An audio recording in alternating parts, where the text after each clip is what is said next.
Flag-draped fans poured into Qatar ahead of the Middle East's first World Cup as organizers. The talk of Doha quickly became the sudden ruling by the government to ban the sale of beer at stadiums. I think we should enjoy the game with or without it.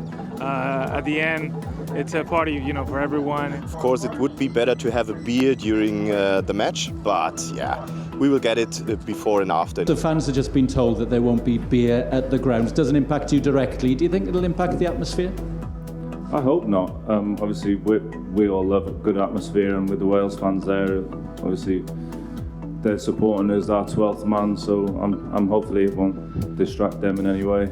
Sports management professor Taylor McKee says there's been a lot of uneasiness for this World Cup. But certainly on the part of the fan experience when you're there, the Qatari state has made several concessions or promised to make several concessions regarding the way that their fans or fans from abroad would be treated at the games.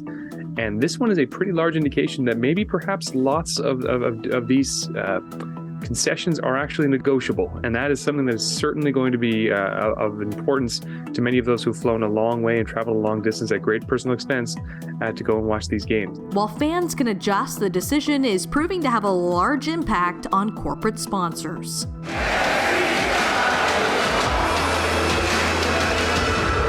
Budweiser was to exclusively sell alcoholic beer within the ticketed perimeter surrounding each of the 8 stadiums 3 hours before and 1 hour after each game.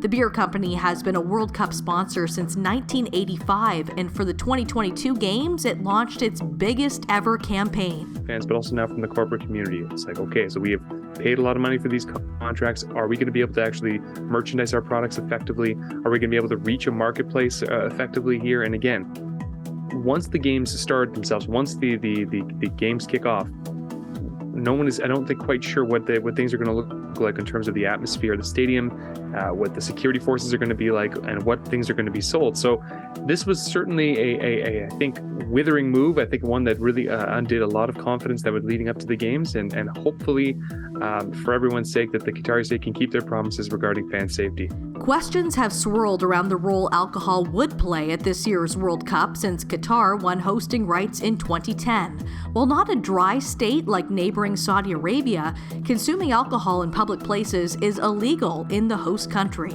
This is the first time we've had a World Cup in the Middle East, and this will always be the first World Cup that's ever happened in the Middle East. And for this reason, it is something that I think we as a sporting public in Canada, who are trying to appreciate our first time in the World Cup since 1986, will have to appreciate the very, very, very precarious spot that the World Cup has put itself in, not just by putting itself in Qatar, but by also putting it during this time of year. Is this the most strict country that's ever hosted? I mean, in 1978, there was a World Cup hosted in Argentina under a military dictatorship. That had obviously pretty strict rules, but this one has some very, very, very strict cultural customs. Now, if FIFA finds these customs to be unpalatable or even unacceptable, they should not have awarded these games to Qatar in the first place. The games begin on Sunday.